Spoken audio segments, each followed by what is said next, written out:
Good afternoon. You're listening to Sharon Coote, Marketing Admissions, on the BSc webinar for Brunel Business School. Whether you're holding an offer with us or thinking about making a late application for September, or if you're looking ahead to 2014, BSc webinars are designed to give you an inside look at the BSc Business and Management and International Business degrees offered by Brunel, as well as further details about Brunel University campus life. We're going to be talking on two main topics today.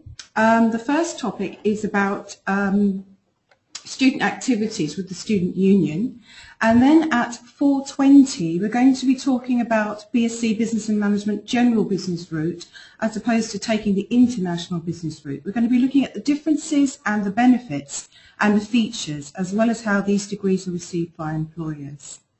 But before that, I'm very pleased to introduce our first guest, who is Gary O'Brien, who's the Vice President of Student Activities for the Union of Brunel Students.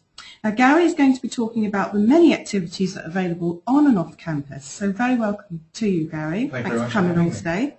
Can I just start by asking you a little bit about yourself and whether you're a student here and what your route to your role was? How did you land this role as the activities coordinator? Thank you. Well, I joined Brunel in 2008, so 5 years ago now, getting a bit of an oldie, to study sports science, and I did my degree. And in my third year, I decided to run for the position of VP Student Activities, which is open to all students at any time that they'd like to run in the spring. Usually it's done by a final year who runs and gets selected, but you can take a year out of studies. It's a full-time paid position. So I ran in 2011 and was lucky enough to get elected and re-elected last year. You only lasted a maximum of 2 years in post, so it's my final year. But I was elected to the position which holds you as a Vice President in the Union, and the remit that I head up is student activities, which means I lead the way with sports clubs, societies, and all charitable RAG activity. Okay, so that does sound like a fun role, but is it quite hard work as well?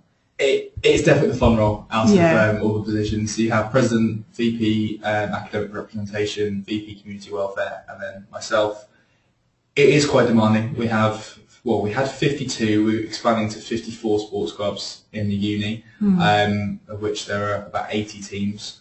We have over 4,000 students who are members of clubs. With societies, we have over 100 societies with over 5,000 students. And with RAG, we're doing so much.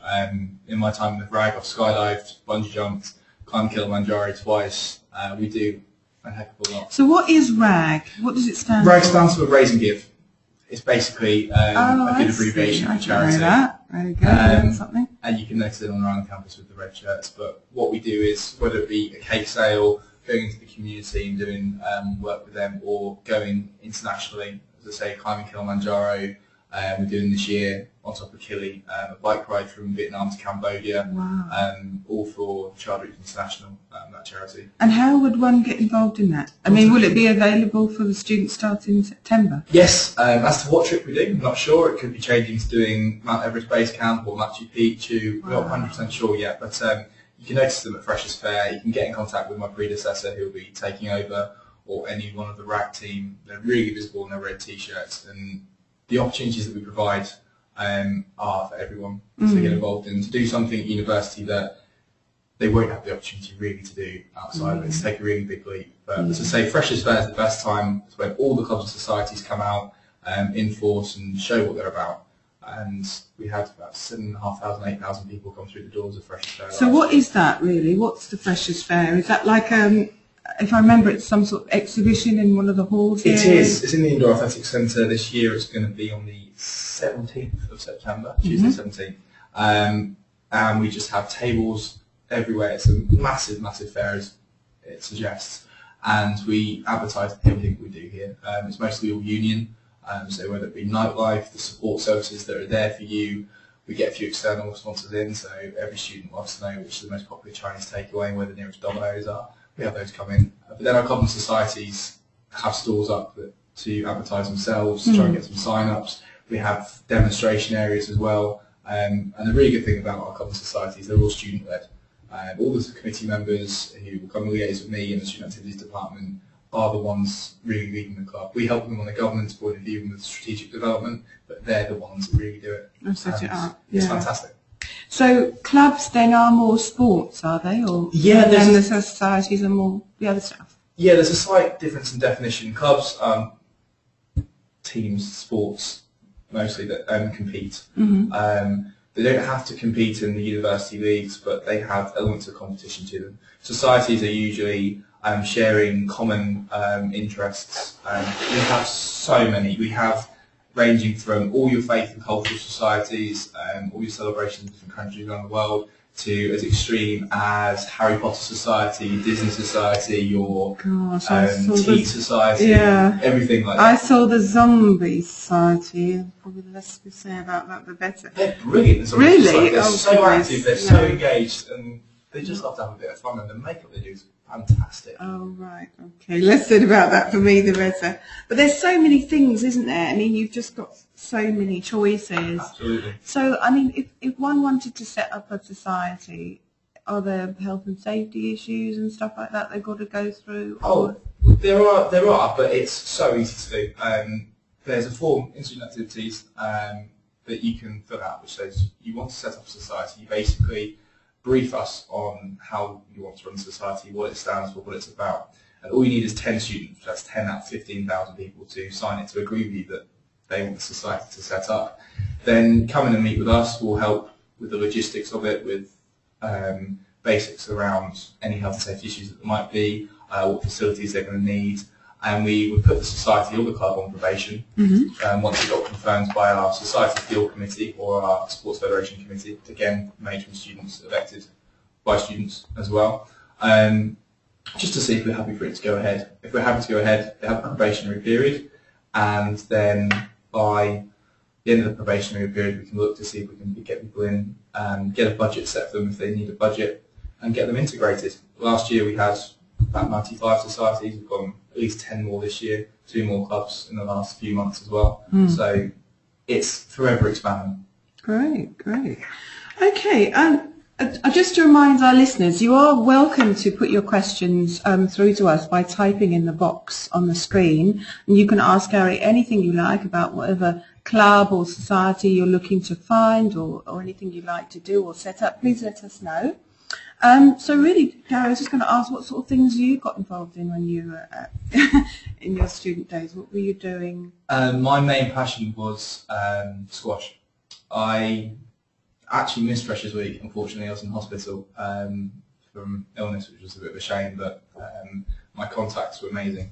Just gone to contacts. They are volunteers from the union that we train to actually help people move in with Freshers, whether you're on campus or off campus. We have everything there for you to get fully integrated into Freshers Week life and into the union of Brunel really, really quickly. They sorted out contacts for me with loads of clubs that I was interested in joining, went to trials, got into the clubs that I trialled for, and decided to go with squash as my main sport. And I was lucky enough to be chairman of squash for my second and third year of uni. Wow. And considering I hadn't really played too much before, it took me to national competition level. Wow. I played against a guy who was just over 100th in the world, which is amazing. And it was the integration to a club, to be part of the family setting, if you like.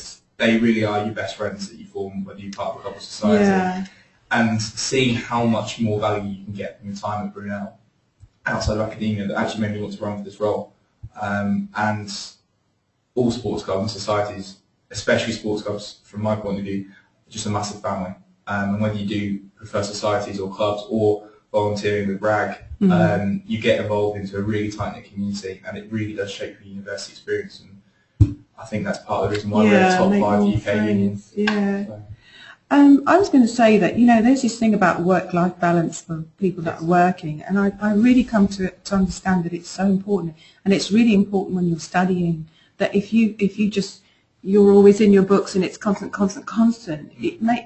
when you go away and you do something, you get a bit of fresh air into your mind and your soul, if I can say that, and you can come back and return to your studies a bit stronger. It's so important to not skip these things, is it, really? Absolutely really not.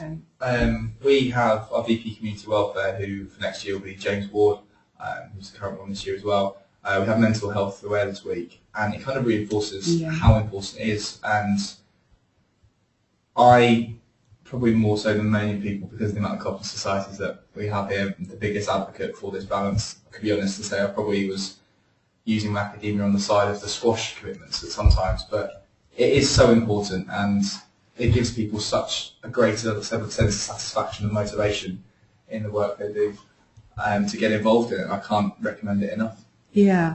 Okay. Can we go back a little bit and talk about what the student union is? I mean, I know it sounds obvious, but there's lots of other things that the student union does apart from the activities in there. Can you talk a little bit about, first of all, the what a student union nationally is really supposed to represent? I can. A lot of people stereotype it as just a bar, and I think that's probably the least the student union is.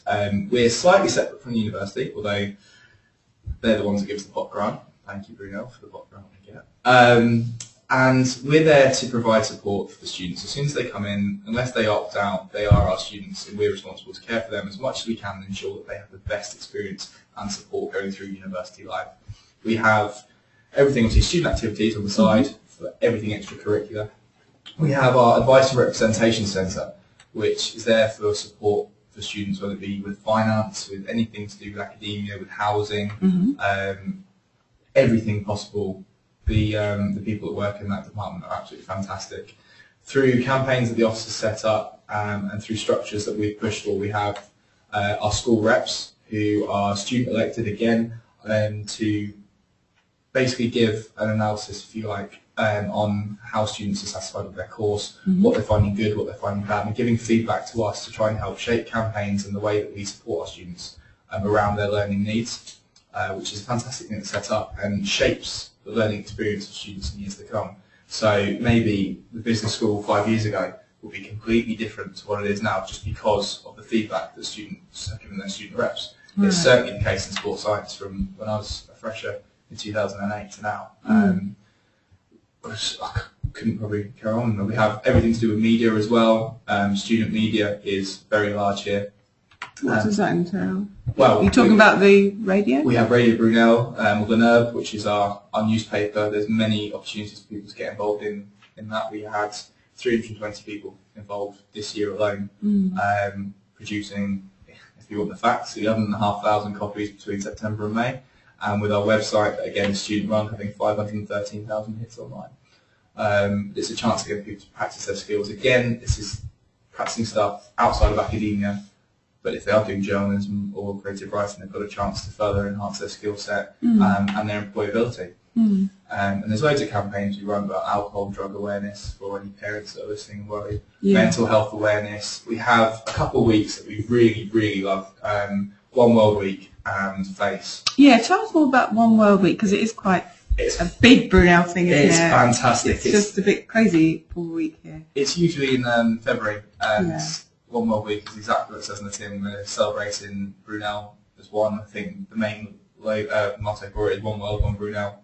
We have people from over 120 different countries in the world here, and the diversity is fantastic. It's a week just to celebrate it with events. Our societies thrive on this week. They're fantastic. And it's student-led, isn't it? Students kind of set up their own little activities and they want to show off their countries, and there's dancing and there's music and there's food. Absolutely. We as a union are responsible for it. We basically give the structure, and the university and the union come together to produce our One World Week fairs, our food fairs, which are unbelievable, just free food lined up from all different countries around the world.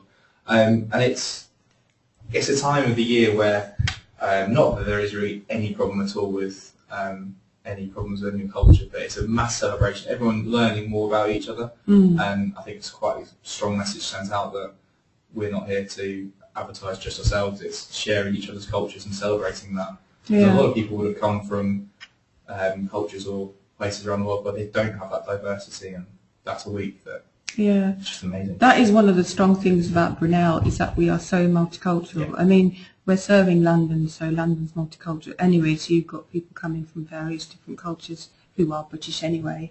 And I think at one point there's 91 languages spoken on the Brunel campus at one time. Certainly something like that, yeah. We're looking now on the screen at a picture of the bungee jump, because that just blew my mind.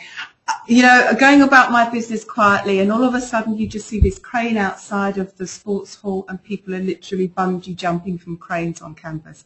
It was terrifying to watch, but it was really fun. Quite a few people did it, and I was so surprised that we got away with doing such an adventurous thing as that. Really, was that you all doing? Yeah, was it? That was indeed. That was the old rag chair last year. Myself were looking at it and asked about it with obviously health and safety, and it got passed.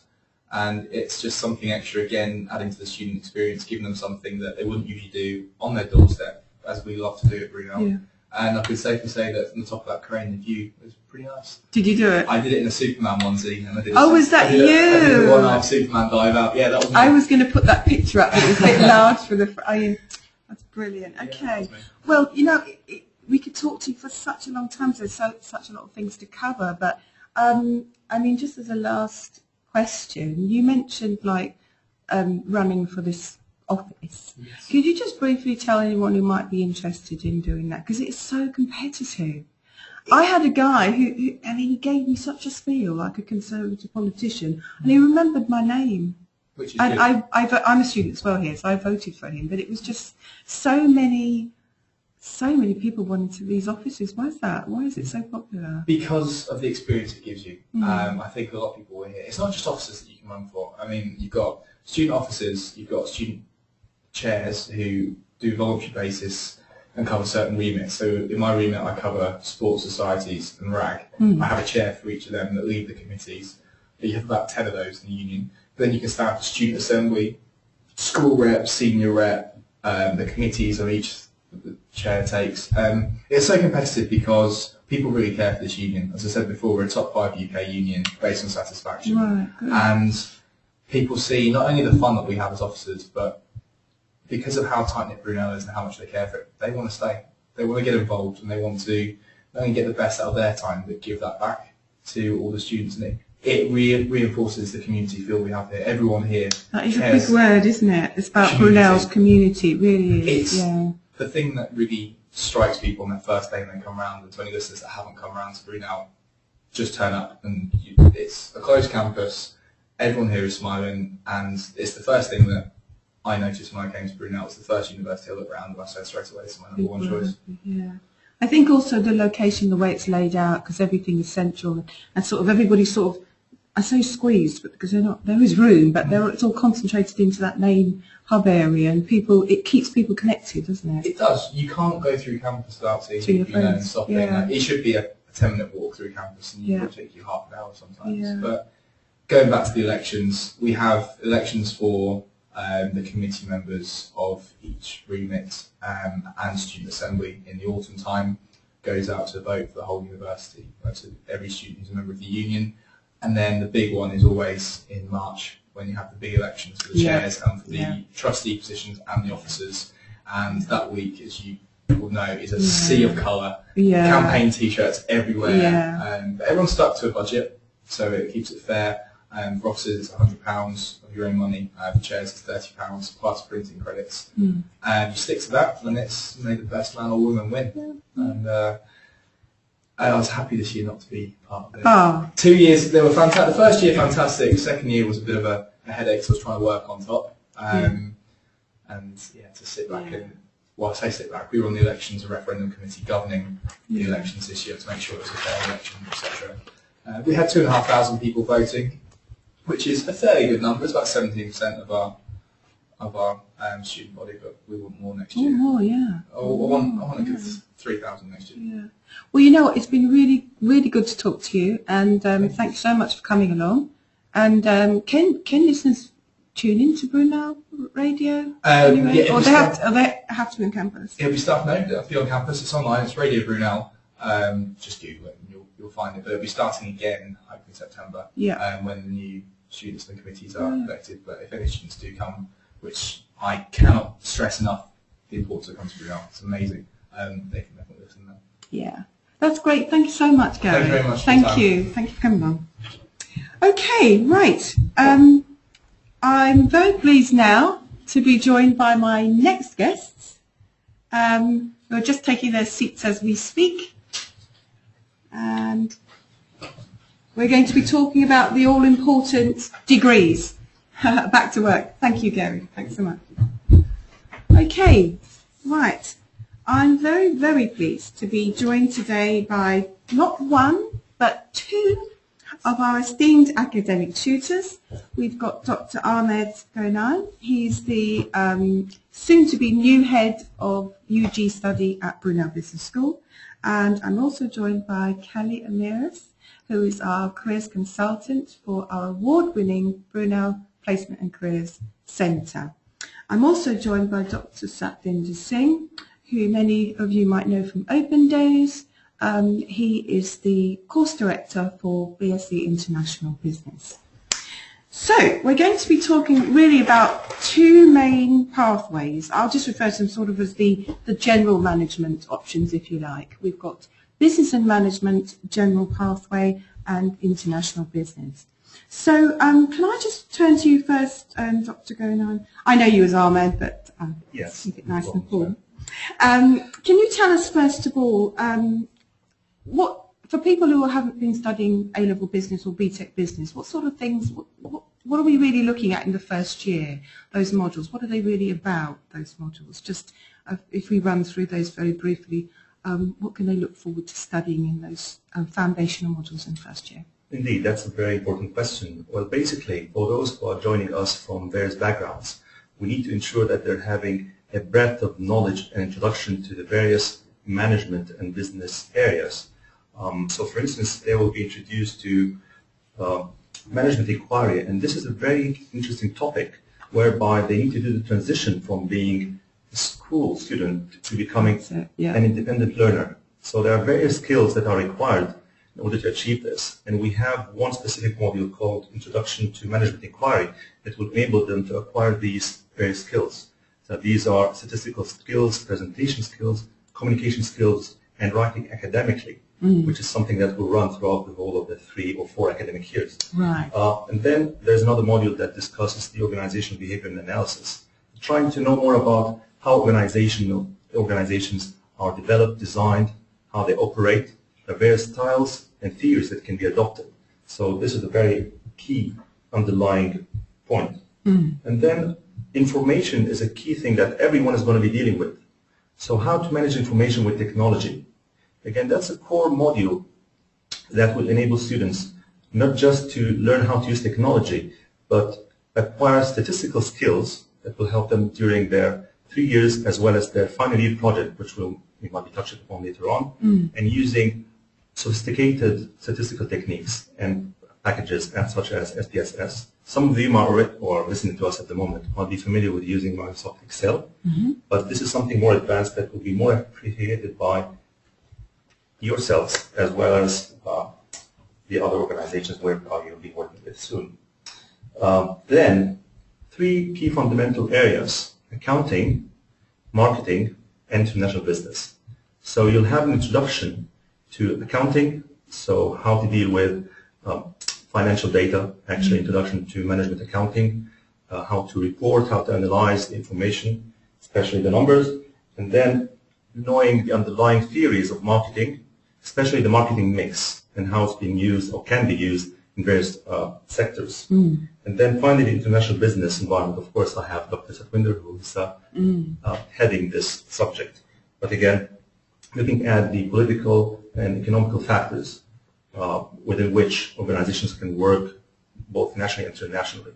So again, if you look at the 6 modules, these are core modules, so every student who's coming to level 1 will have to pass these 6 modules, and they'll provide a great breadth of background and will help them to decide which pathway they have to go for or they need to go for in the future. That's right, because that's important to mention that they don't really need to decide, do they, until really the second part of the second term.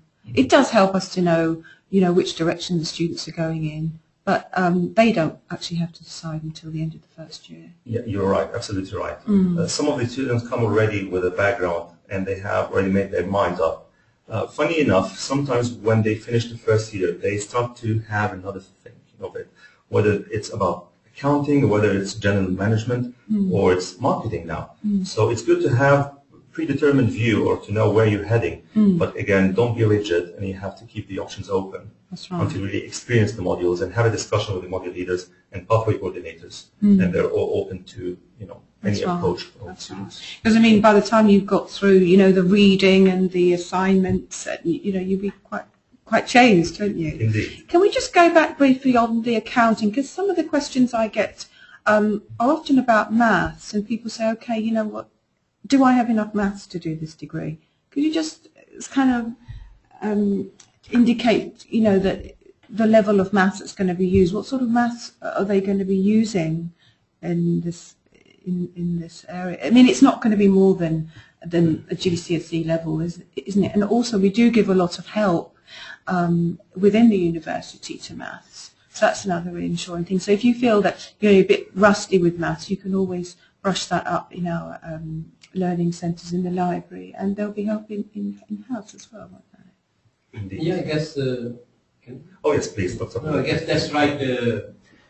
Students have this misconception that if they go for accounting specialization in the BSc, they will need a lot of advanced maths, which is not true.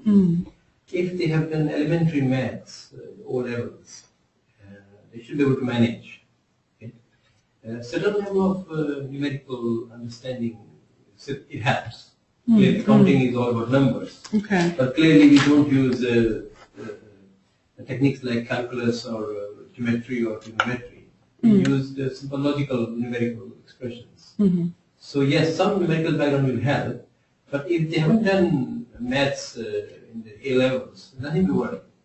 Okay. Because as we start with very basic module on accounting. Yeah. Then we take the students with us and we go along. That's right. And there's plenty of help with maths, as I said before. I think during term time there's some maths cafes, so that it's good to stress that you should be okay. There's plenty of help. We just go back again to the general route. So really, what would you kind of advise students who are just undecided about what pathway to choose? Is it just sufficient to just suggest that they put down the one that they feel closely linked, most like or linked to, and then and sort of out in the first year, really? Yes, usually that's for the purpose of the UCAS form. It's not really definitely. I mean, usually that's the case. It depends on the personality and the background as well. And as I said before, some students will have their own preference. If you don't have any preference, I would say go for general management, and then still you have the option of choosing or shifting to another pathway once you come really experience these modules. But yes, I think from my point of view, having just a choice, theoretically speaking, without experiencing the various disciplines, it might not be the right choice. But again, for the sake of having something on the paper, yes. Yeah. But it all comes down to when they come and go through the modules. Okay. Sorry, No, I think the best advice we can give is that even if they come with a preconceived notion that they want to do marketing or IT or accounting, they should keep their mind open. Exactly. Yes. Because they have 1 year to decide. Yeah.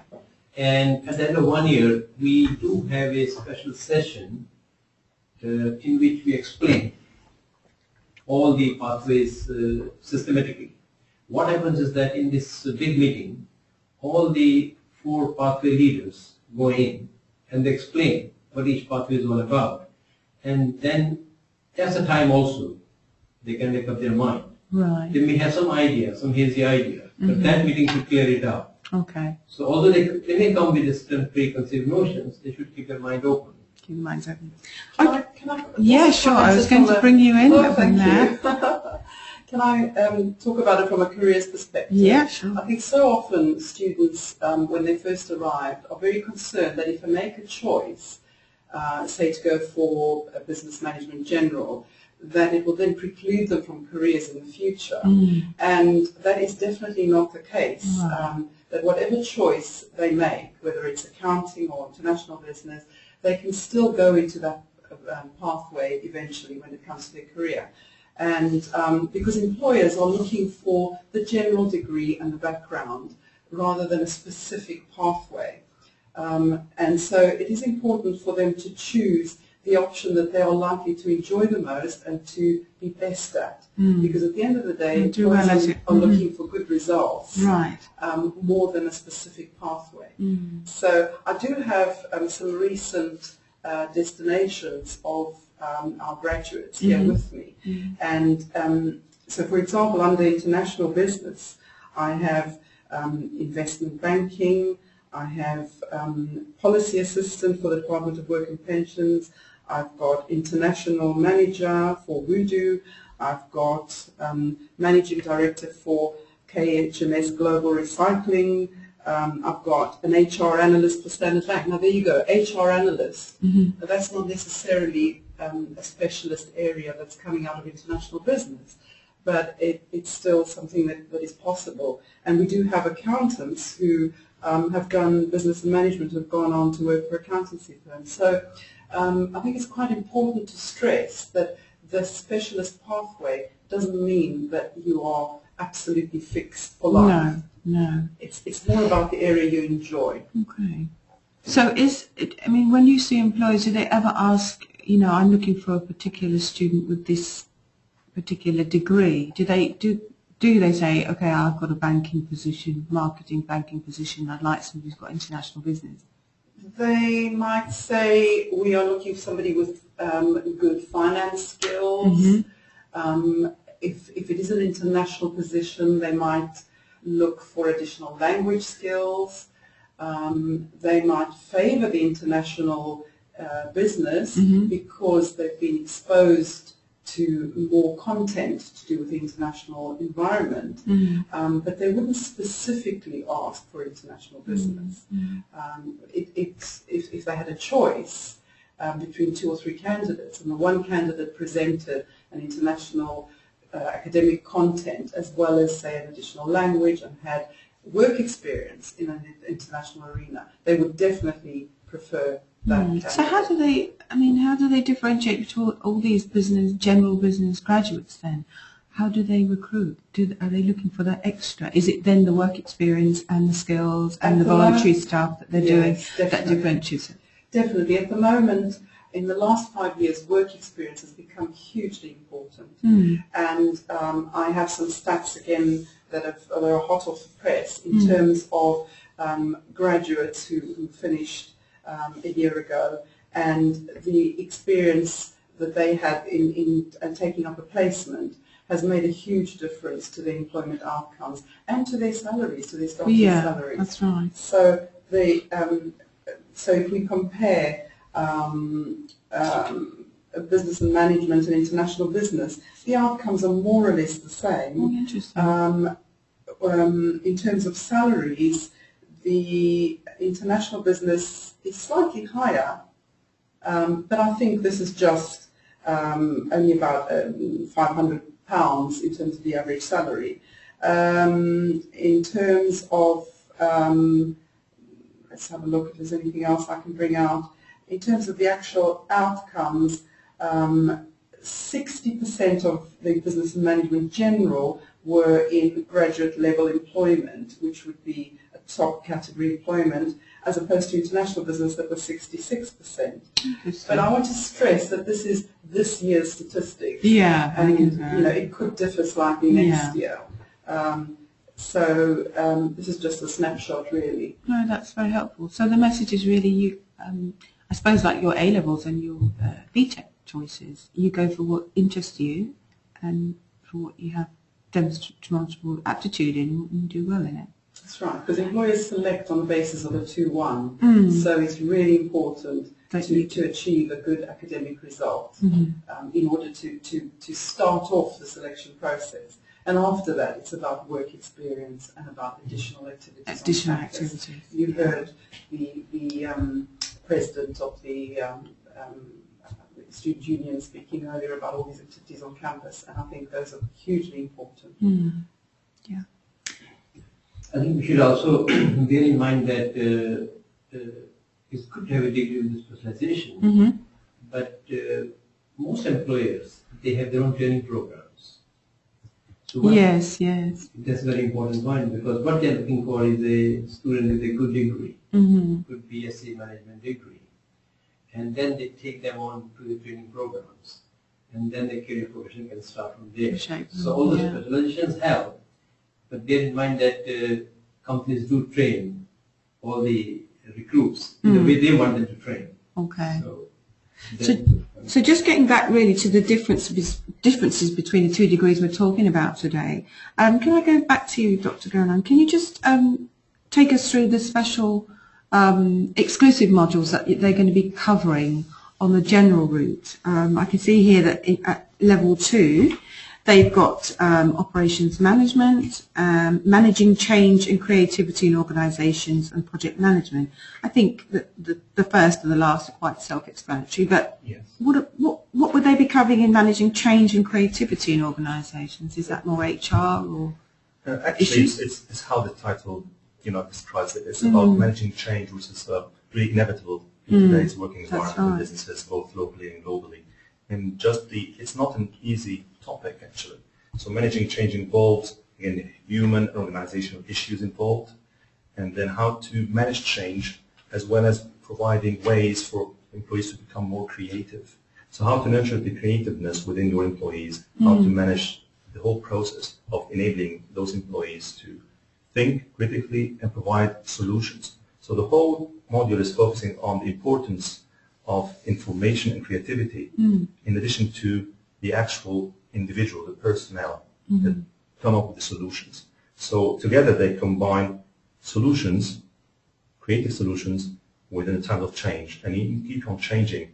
And it tells you more about how to manage the employees. So it's not about just human resources management. It has one aspect of it, but also about creativity and making sure that you make use of the employees and to nurture a creative environment, okay, with the time of continuous change, which is a very unique model, to be honest. When you look at organizations and huge organizations, it's one of the main constituents of making sure that they're always on top and being able to develop and provide a competitive advantage, because innovation comes from within. So it's really a good point to remind the listeners that the Business and Management General route is the widest choice of subjects covered. It is, actually. If you look at the various... Of all the degrees, isn't it? Indeed. I mean, it provides breadth, and I call it inclusiveness as well. So you look at most of the areas within a global view, globalization is at the heart of it. You look at human resources management, knowledge management, using ICT, marketing, again, accounting, organizational behavior. So most of the areas are covered. So it provides you with the flexibility, as Dr. Satwinder and Calli just mentioned. And if you're going for a job, as opposed to just having the degree, the 2.1, it provides you with the general understanding and flexibility to be able to contribute to any specific area. That's right. In addition to the previous point, which is your personality, which we try to nurture from day one. And lots of employers will look at the personality. So things that we nurture from day one are our core modules, as well as the support we get from within the university itself. So being able to communicate, to innovate, to present, That's right. and making sure that at the end of the third year or the fourth year, they go for a thick sandwich course. They'll be able to know exactly where they're heading, because these people are the ones who can make a difference and thus become more employable. Okay, so moving over to international business, Dr. Singh then, what are the sort of the unique modules they're going to be covering there? I see in level 2, they've got international relations and economics for business management and international business strategy. Now they will cover business strategy in the general route, but this is international business strategy, isn't it? So can you talk a little bit about those unique modules? Well, when students take, when they choose to do international business, we do take up topics related to the international expansion of multinational enterprises, because multinational companies are the drivers of globalization. And we try to teach students all aspects connected with multinational companies. And an important one of which is the international strategy. With expanding overseas is different from expanding within the country. Yes. And the expansion overseas is what we call risky decisions, because if the decision goes wrong, then the reversion effect is very expensive. So that, taking that part into account, we go step by step, teaching students as to what are the key elements these companies will take into account. Like, for example, they may not go immediately and start a production subsidiary. They may first start as exports, then they may set up a sales office, then they may be acquired business in partnership, then they may go in full-scale production. So all these intricacies of international expansion, which comes under the strategy part, with emphasis on international dimension, we take up. Right. We have one other module called international relations, which is partly political economy and part economics. Because if you look at international business, it is very much intertwined with politics. Because many countries welcome multinationals, many don't, and some welcome with strings attached. So so we teach the political economy of international expansion in this module. It's quite an interesting module. Okay. It's partly political science and partly economics, and we teach students strength from both, from business point. Great. Okay. So it does sound like the international bridges might be a good choice for somebody who wanted to even start their own company, who had sort of entrepreneurship aims, because it's going to teach them a lot about setting this whole thing up, isn't it, really? Well, I guess so. Business is so global these days, and we see startups almost daily on a small scale, and gradually they grow to become big companies, and then eventually they are floated on the stock exchange. But most graduates, I would think that when they come up with a IB degree, like to acquire a few years experience working for a multinational company. Right. Yeah. Many times they send them abroad assignments. That's why expatriation is a big issue in IB business. So in my experience, many times graduates take up these jobs with multinational companies. They acquire experience in the domestic environment, and they acquire in the overseas environment, and then they come up with their own ideas to start their own venture. So who do you think this might appeal to? Well, the IB specialization would very much appeal to students who want to go global. So it's a very global sort of pathway. And want to go global in their career aims? Global in their career, and those who like in the first maybe 10, 15, 20 years to travel and, and get as much experience as possible before they settle down. Yes. But also it will appeal to students, for example, who are interested in mergers and acquisitions overseas. Because as we speak now, companies are being merged and being acquired all the time. And many times mergers and acquisitions happen overseas because domestic companies want to forge partnership with overseas companies.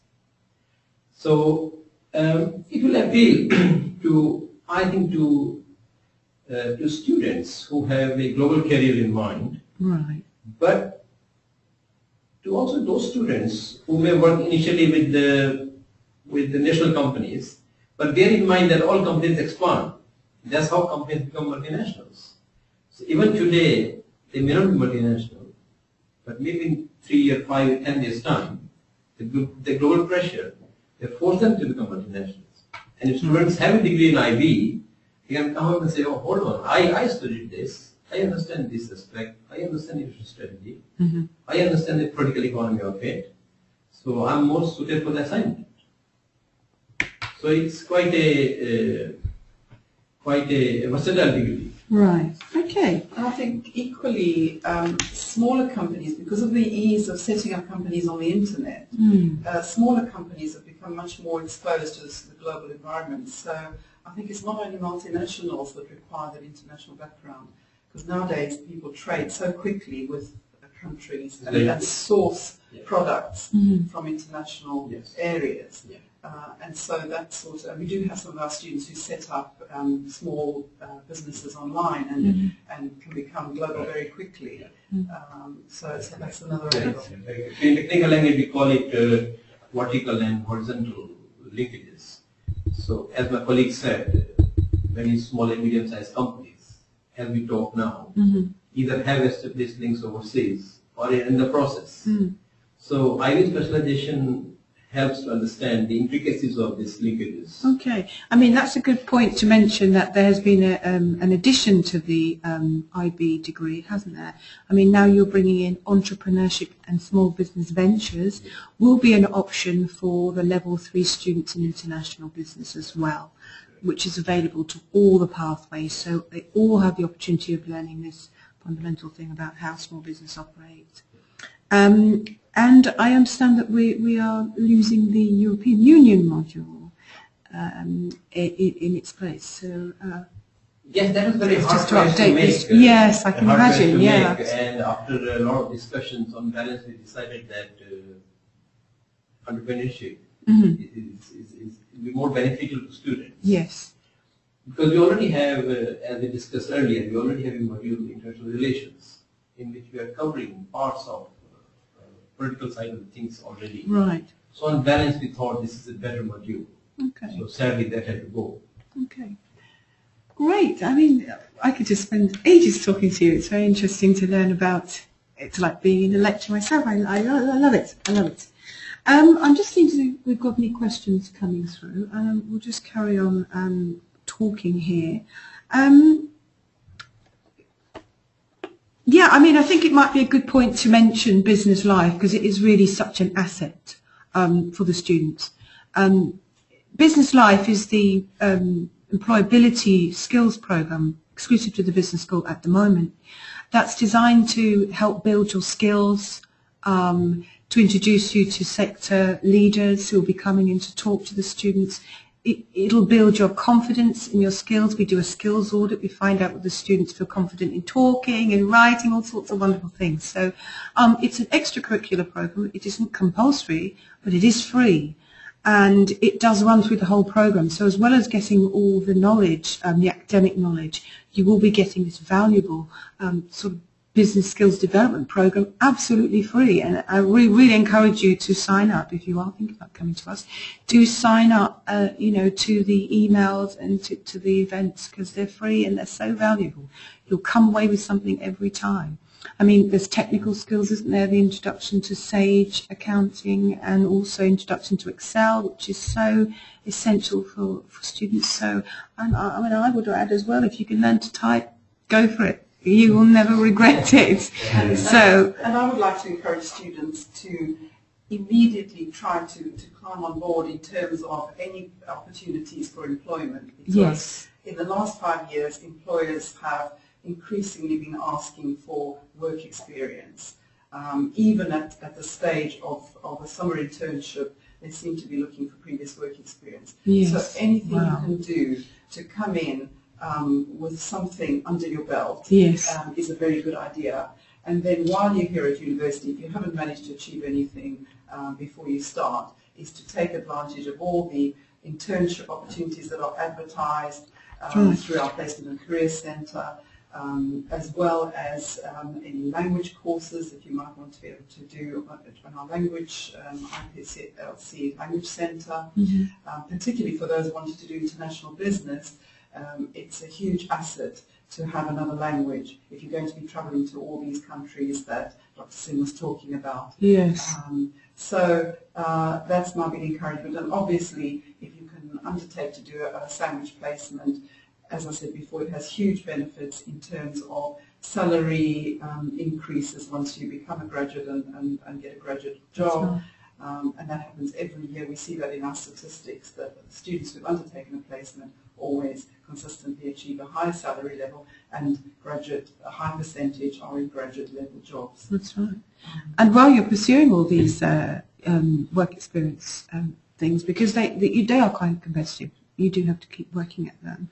There is the opportunity to do volunteering, because anything that can demonstrate another dimension about who you are and what interests you. And so an employer can see, well, you know, that's an asset to me that they're interested in that. And you learn so much from your experiences. I mean, every little job that I've ever done, I've learned something from it. And definitely volunteering is a way of getting more subject-specific type work experience. yes, that's right. Because quite often, if you haven't had other work experience, it's always difficult to get that particular job. Mm-hmm. Whereas we could be working part-time in a sales position, but then volunteering in a charity, for example, and actually doing accounting work or something that's much more business-related. That's right. And that could be your start. I think we may also like to emphasize that we do take business life quite seriously, and we do train students in all aspects of it, like soft skills, numerical skills, etc. And when they graduate, along with their degree, they also get extra certificate. That's right. Yeah. So we literally we record them on a separate certificate, which is handed over to students, which itself is a very good selling point in the job market, to say that we have formally done all this, Right. and we are able to handle any delicate situations within the company. That's right. So you'll have your degree, and you'll also have your and transcript of what you've done in business life, skills life. Brilliant. And as partners of Business Life, the Placement and Career Centre assists in preparing students for the employment world, and so it's about helping with interview practice, with help with psychometric testing, CVs, and all the rest, the whole preparation process to make students available to employers and for students to be able to make the most of themselves in front of employers. That's right. We're going to be coming to a close of the webinar shortly, and I just wanted to mention a new initiative that's come in, Dr. Ghoneim. We're introducing a overseas study placement for 4 students for the Korean Aviation College or University. I think 4 students from level 2 next year, is it next year? Starting this year, isn't it? Will have the opportunity to compete for those study abroad positions. So, you know, the international links that we have with through Brunel are increasing, and this will be very interesting for very fortunate students. So I thought it was worth mentioning that. So I'll just go around the table really. Have you got any tips that you could leave with the students in terms of, you know, choosing their options, or anything that they might do to prepare before they get here? Or is it just a message, enjoy your summer because you're going to get really busy and you won't be seeing it again for another 3 years? Or no, I think one of the main messages is not just about trying to decide which pathway to go for, but as Calli just mentioned, prepare yourself as much as you can. Once you hit the university, you have to really hit the ground running. That's of course, right. the first year will try to, as we said, prepare you for your degree. But again, having a placement or trying to have internship or even doing some voluntary work makes a difference. Thinking about where do you want to be after 3 years makes a difference. When we meet students, some of them are so, and to be honest, international students or international business students or candidates, they know to some extent where they want to be and they work for it. So most of them will have 4 or 5 languages. Okay, this tells you something about who you are, your capabilities. Here you'll be able to nurture the capabilities, but you need to think throughout the summer, what are your capabilities and where do you want to be? Because we can help you either ways, either to enhance what you already have or to acquire new skills. So not just leave it till the day. Yeah. It's good to have some sort of a plan, an idea of where you want to be.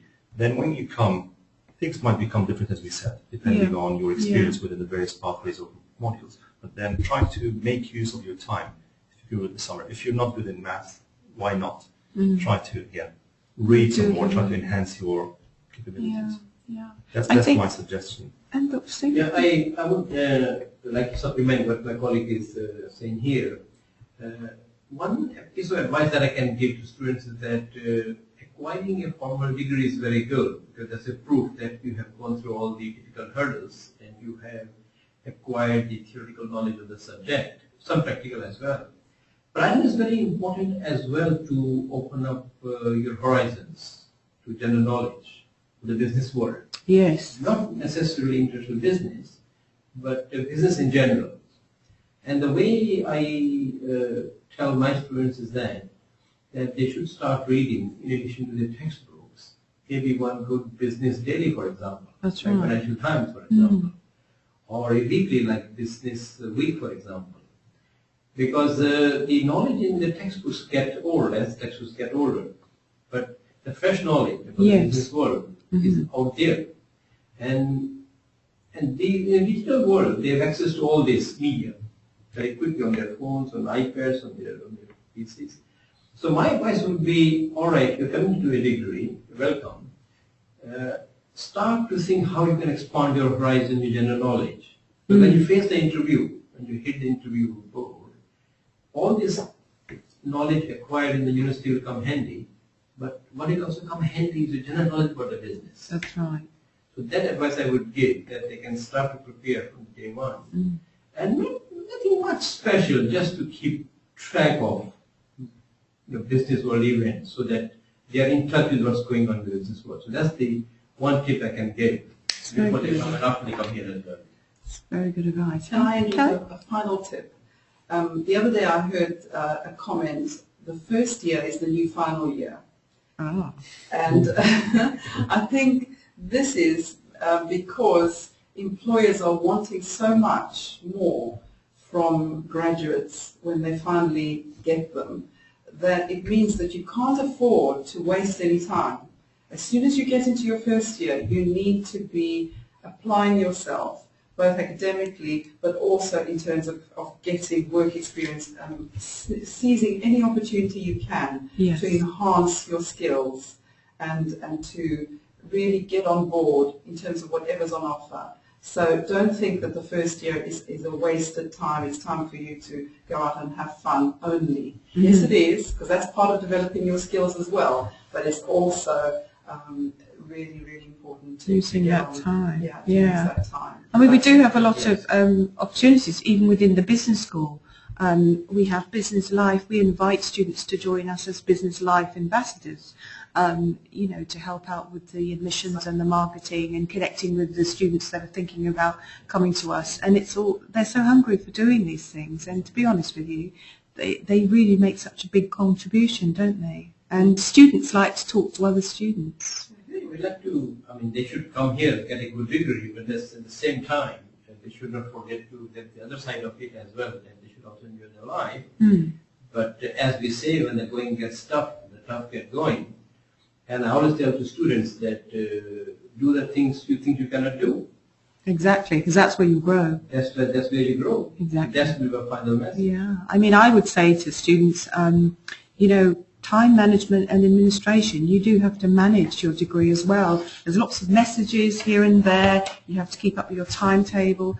Time management and keeping up with your admin on your degree is also important. So, you know, yeah.